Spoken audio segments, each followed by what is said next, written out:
en de depresión, de preocupación excesiva, simplemente porque usted se le acerque y le diga, no te preocupes, no te preocupes, sigue adelante, no te preocupes, no te preocupes, esto pasará.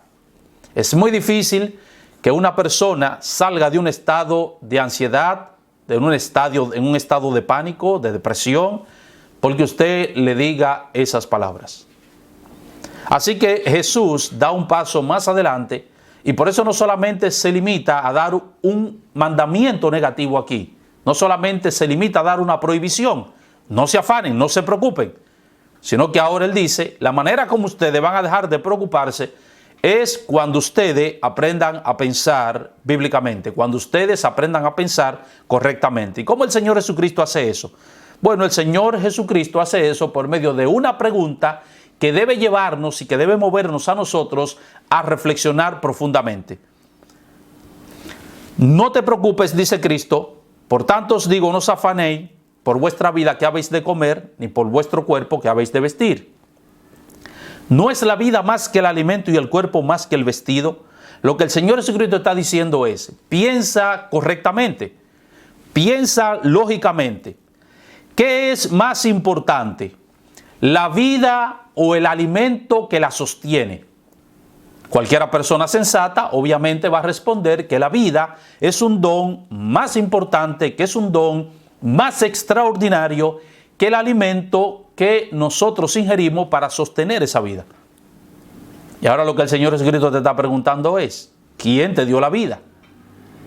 ¿Quién te dio la vida? La respuesta es, Dios te dio la vida. Y aquel que te dio la vida, aquel que te dio lo más extraordinario, lo más grande, lo más importante, ¿no te dará también el alimento para que sostenga la vida? Entonces, ¿por qué te afana? Es lo que Cristo está diciendo. Y ahora Cristo dice, piensen en el cuerpo. ¿Quién te dio ese cuerpo? ¿Quién te dio ese cuerpo? No lo compraste en algún lugar. ¿Quién te lo dio? Bueno, Dios te dio ese cuerpo. Y si el cuerpo es más grande, más extraordinario, más importante que aquel vestido que lo cubre, si Dios te ha dado lo más importante, ¿no te dará también el vestido para que cubras ese cuerpo? Entonces, ¿por qué te afana? Es lo que el Señor está diciendo. Aquel que nos ha dado lo más grande, lo más extraordinario, lo más importante, también nos dará, nos proveerá de lo secundario. Así que nosotros estamos conscientes y seguros que Dios es soberano, que nada escapa a su control, que Dios ha permitido que este virus, que se ha convertido en una pandemia, nos azote. El Señor también nos dará la salida. Y el Señor ha de cuidarnos y protegernos en medio de esta situación. Y si esto todavía es poco para algunos, si todavía con esta pregunta no es suficiente para llevarnos a nosotros a reflexionar, entonces el Señor ahora apela a dos ejemplos de la vida, de la naturaleza, que nos sirven a nosotros de ilustración para que nosotros no nos preocupemos excesivamente. Y ese es el tercer encabezado que quiero que consideremos aquí. Dos ejemplos para reflexionar bíblicamente a fin de que no nos preocupemos sobremanera. El primer ejemplo tiene que ver con las aves. En el versículo 26 dice Cristo, mirad las aves del cielo, que no siembran, ni ciegan, ni recogen en graneros, y vuestro Padre Celestial las alimenta. ¿No valéis vosotros mucho más que ellas? Ahora Cristo apela a dos ejemplos de la naturaleza. El primer ejemplo tiene que ver con las aves. Si Cristo está diciendo, si no es suficiente con el mandato, si no es suficiente con la pregunta reflexiva que les hice, ahora miren las aves del cielo. Deténganse por un momento a contemplar las aves del cielo. Hermanos amados, la naturaleza no solamente Dios la creó para embellecer su creación. Dios hizo la naturaleza, Dios hizo los animales, Dios hizo las aves para que nosotros aprendamos de ellos, para darnos un ejemplo de ellos, para que nosotros veamos en ellos cómo nosotros debemos comportarnos, cómo nosotros debemos vivir cuando nosotros no estamos actuando en conformidad con la voluntad de Dios. Aquellos seres vivos que son irracionales muchas veces nos instruyen a nosotros, actúan de manera más sabia que nosotros que somos seres racionales. Por eso que Salomón dice en el libro de Proverbios, nos dice, mira la hormiga y aprende de ella. Mira la hormiga y aprende de ella. Mira la sabiduría que tienen las hormigas, dice él. Y nosotros tenemos que aprender de los animales. Y eso es lo que el Señor Jesucristo está haciendo ahora. Miren las aves del cielo y aprendan de las aves del cielo. ¿Y qué hacen las aves del cielo? Dice Cristo aquí, no siembran. Usted nunca va a ver un ave en una gran porción de terreno, trabajando la tierra allí y sembrándola. Usted no va a encontrar eso. Mirad las aves del cielo, no siembran. No ciegan, usted no va a ver un ave tampoco segando. Usted no va a ver un ave con una canasta recogiendo los frutos, segando los frutos. Usted no va a ver eso. No siembran, no ciegan, dice Cristo, ni recogen en graneros. Así que usted nunca se va a encontrar en el banco a un ave, por ejemplo, con un saco lleno de gusanos que fue a guardarlo en el banco, a depositarlos allí en el banco. Usted no va a encontrar eso. No siembran, no ciegan, ni recogen en graneros. ¿Quién las alimenta? ¿Quién las alimenta? Perdón. Dios las alimenta. Todos los días Dios alimenta las aves. Y si Dios tiene cuidado de un pequeño gorrión, si Dios tiene cuidado de una pequeña, de una simple y sencilla golondrina, ¿no tendrás más cuidado de ti, que eres su máxima creación? ¿No tendrás más cuidado de ti?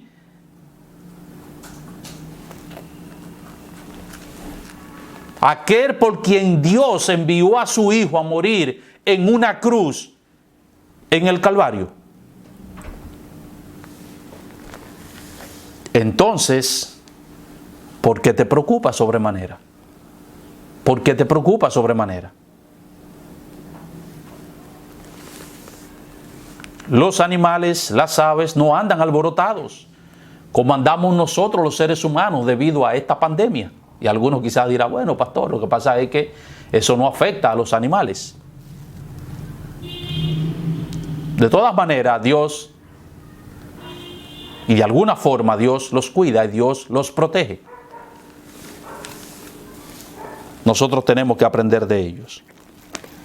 El segundo ejemplo de la naturaleza lo encontramos en los versículos 28 al 30. Dice el Señor, y por el vestido, ¿por qué os afanáis?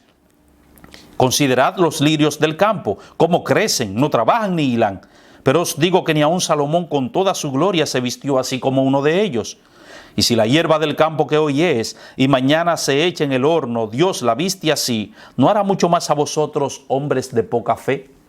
Dice el Señor, ahora consideren la hierba del campo, dice el Señor, consideren los lirios del campo, cómo crecen. Ellos no trabajan, no hilan, no son sastres, no son modistas, dice el Señor aquí, no son diseñadores, no son costureros. Sin embargo, ni aun el rey Salomón, con todo su esplendor, con toda su gloria, se vistió así como uno de ellos. Y si eso lo hace Dios con la hierba del campo, que hoy es y mañana es echada en el fuego, si Dios la viste de esa manera, ¿no hará mucho más a vosotros, hombres de poca fe? Entonces, ¿por qué se afanan? ¿Por qué se preocupan? No hay razón para preocuparse. No hay razón para preocuparse. Así que hemos visto que el Señor da un mandato, no debemos preocuparnos. El Señor da la razón de por qué nosotros no preocupamos sobremanera y cómo nosotros lo que debemos hacer para no preocuparnos sobremanera. Nos ofrece dos ejemplos de la naturaleza para ilustrar por mucho que se afane, añadir a su estatura un codo. La palabra que se traduce aquí como estatura puede significar dos cosas. Puede significar la estatura física. Es en ese sentido que se utiliza cuando en Lucas 19 se nos habla acerca de Zaqueo. Dice que Zaqueo en el versículo 3 era un hombre pequeño de estatura. La palabra ahí, estatura, es la misma palabra griega que se utiliza en Mateo capítulo 6, versículo 27. La misma palabra. Pero en Lucas 19 se está haciendo referencia, está haciendo referencia a la estatura física. Pero esa palabra también puede significar la edad de la vida. La edad de la vida. Por ejemplo, los padres del ciego que Jesús sanó le dijeron a los líderes religiosos, cuando ellos le preguntaron que si él había nacido ciego, ellos no querían dar una respuesta comprometedora y le dijeron a los líderes religiosos, edad tiene, pregúntale. Y esa palabra edad es la misma palabra que se traduce como estatura en Mateo capítulo 6, versículo 27. La misma palabra, estatura. Pero aquí está haciendo referencia a la edad de la vida. Él tiene una edad madura. Él es una persona adulta. Pregúntenle a él. Juan capítulo 9, versículo 21 al 23. El autor de la carta a los Hebreos nos dice que Sara concibió a Isaac fuera de la edad en que una mujer puede quedar embarazada. Hebreos capítulo 11, versículo 11. Y la palabra edad que se traduce ahí es la misma palabra griega que en Mateo 6, 27 también se traduce como estatura. Y es precisamente en ese sentido que se usa la palabra en nuestro texto. Cuando Mateo dice, ¿y quién podrá, por mucho que se afane, añadir a su estatura un codo? Mateo no está hablando aquí del tamaño. No está hablando de la medida, de una estatura, de medida. Él no está diciendo, tú no puedes añadirle a tu estatura un pie, no puedes añadirle a tu estatura una pulgada. No es de eso que él está hablando aquí. De hecho, el contexto nos dice a nosotros que no es en ese sentido, que es a la edad de la vida. Esa expresión puede ser traducida mejor de la siguiente manera. ¿Y quién podrá, por mucho que se afane, añadir una hora a su vida? Esa es la idea. Porque fíjense que Mateo está hablando acerca de los alimentos. No te afanes por aquellas cosas que son necesarias para la vida y su sostén, como el alimento, la bebida y el vestido. La idea es, Dios no te va a dejar morir, como Él no deja morir a las aves, aunque ellas no se afanan. Así que afanarte, preocuparte sobremanera, no va a cambiar el panorama, no va a resolver el asunto. No va a resolver el asunto, porque nadie podrá añadir una hora a su estatura. Dios ha determinado cuándo una persona va a morir, cuándo cada persona va a morir. Él ha determinado el tiempo, Él ha determinado el día, Él ha determinado el mes, Él ha determinado el año, Él ha determinado la hora, Él ha determinado el minuto, Él ha determinado el segundo. Y nadie va a pasar ese tiempo que Dios ha determinado. Nadie va a pasar. Así que usted puede entrar en pánico, usted puede volverse loco en este tiempo de esta crisis y este virus y esta pandemia por la que nosotros estamos atravesando. Usted puede volverse loco, pero con eso usted no va a resolver nada, porque usted no va a añadir una hora al tiempo de vida que Dios ha determinado que usted va a durar. De manera que es insensato nosotros preocuparnos sobremanera. Es una insensatez. No tiene sentido. Eso carece de sentido. Algunas palabras de aplicación que queremos traer aquí, luego de haber visto, de haber considerado el pasaje. Lo primero que quiero decir es lo siguiente. No debemos permitir que el pánico se apodere de nosotros en medio de esta pandemia que nos azota, sino que nosotros debemos confiar en nuestro Dios porque sabemos que Él está en control, que Él nos ama con un amor infinito y que todo lo que Él permite que acontezca en nuestra vida, a nuestro alrededor, es para nuestro bien. Eso es lo que Pablo nos dice en Romanos capítulo 8, versículos 28 y 29. Y sabemos que a los que aman a Dios, todas las cosas les ayudan a bien. Esto es a lo que conforme a su propósito son llamados. Todo lo que Dios permite en nuestra vida está bajo su control. Por eso Él lo permite. Está bajo su control como Dios soberano que es. Dios nos ama con un amor infinito. Y todo lo que Él permite es para nuestro bienestar. Es para nuestro bienestar. Ajá, pastor. Y aquellas personas que mueren en medio de esta pandemia. Bueno, ¿y qué con eso, mi hermano? El Señor Jesucristo, el apóstol Pablo dijo que para Él el vivir era Cristo y el morir era ganancia. ¿Y qué con eso? Todo lo que Dios permite es para nuestro bienestar. Independientemente de lo que suceda, todo es para nuestro bien. Eso es lo que debe estar en nuestra mente. Lo segundo que quiero traer aquí como aplicación es que aunque no debemos entrar en pánico en medio de esta crisis por la que nosotros estamos atravesando, tampoco debemos adoptar una actitud optimista frente a ella, sino que debemos ser diligentes en tomar todas las medidas necesarias para nosotros actuar con prudencia. Y lo que quiero hacer aquí es presentar ahora la otra cara de la moneda. No debemos ser nosotros pesimistas. Estoy diciendo que Dios tiene el control, estoy diciendo que todo lo que Dios permite es para nuestro bien, que no debemos entrar en pánico. Pero tampoco estoy diciendo que nosotros vamos a ser ahora imprudentes. No, Dios es soberano, Él tiene el control, Dios me cuida. Así que como Dios me cuida, yo voy a ser imprudente, no voy a acatar las medidas que el gobierno ha dictado para proteger a la población. Yo no voy a tomar ninguna medida para yo protegerme, para proteger a mi familia, para proteger a las demás personas. ¿Por qué? Porque Dios está en control y Él me cuida. Así que yo voy a actuar de manera imprudente porque Dios me va a cuidar. No, no. Esa fue la tesis del diablo cuando tentó a Cristo. Si tú eres el Hijo de Dios, lo llevó al pináculo del templo. Si tú eres el Hijo de Dios, échate abajo porque escrito está. A sus ángeles mandará cerca de ti y en tus manos te sostendrán para que no tropiece con tu pie en piedra. Tú eres el Hijo de Dios, Dios te va a proteger, Dios te va a cuidar, échate abajo. Y Cristo le dijo, no tentarás al Señor tu Dios. Está escrito también, no tentarás al Señor tu Dios. Así que aunque creemos en un Dios soberano que nos cuida, que nos protege, no debemos tentarlo, mis amados hermanos.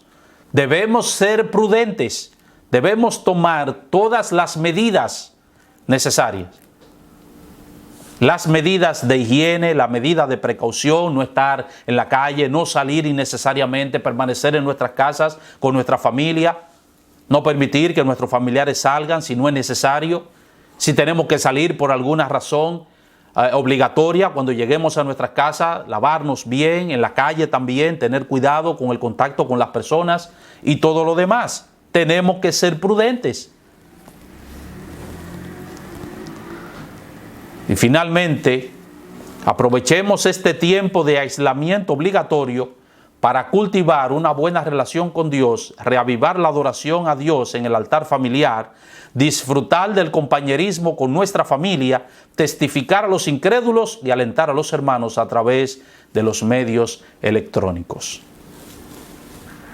No nos podemos reunir en el templo como quisiéramos y extrañamos esas reuniones, yo extraño esas reuniones, pero a través de los medios electrónicos, a través de los medios digitales, de las plataformas electrónicas, las plataformas digitales, el Señor nos permite a nosotros poder tener comunión, poder alentarnos, poder ayudarnos, poder testificar de Cristo. Así que aprovechemos este tiempo, veamos el lado positivo, que generalmente no disfrutamos de tiempo en familia. Vamos a disfrutar ahora de compañerismo, de comunión en familia, que generalmente o por las ocupaciones que tenemos, muchas veces no tenemos tiempo de adoración como familia. Debemos entonces cultivar eso y cultivar también nuestra relación con el Señor. Que Dios les bendiga rica y abundantemente.